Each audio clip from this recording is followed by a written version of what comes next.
want to learn from your mistakes. That's why you make mistakes, to get feedback so you can make better decisions moving forward. And so why do you make mistakes? You go back and you analyze and you reason and you put on your different hats and you look at it so you can learn from it, so you get that lesson. And finally, the D in old, the O is own the mistake, L is learn from it, the D is don't repeat it. Don't repeat the mistake. Because if you're doing something, let's say you are in a relationship and you start dating this person, you make the same mistake and then you do it again and again. That means you didn't learn from it. Or if you learned from it, you didn't really get it because you're repeating it. Some people tend to make the same mistakes in their business. And there's this quote that we're all familiar with about insanity, right? What's insanity? It's doing the same thing over and over again, expecting a different result.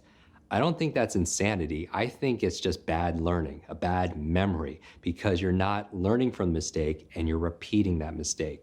So I would say the D is don't repeat it, because if you do it once, it's a mistake. But if you do it constantly, then it's a decision. So don't repeat the mistake, because that is insanity. So I'm giving you this tool as a power, a superpower to free yourself from the expectations of others. Remember this, don't take criticism from someone you wouldn't take advice from. This is the thing when it comes to performance.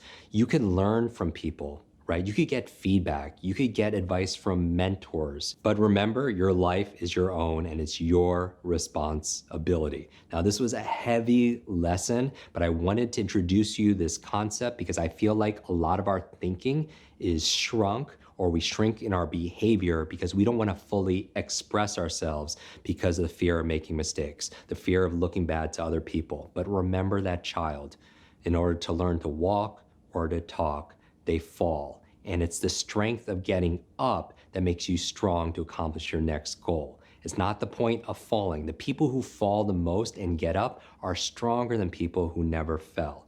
You have to take those steps. I'm your brain coach, Jin Qwik.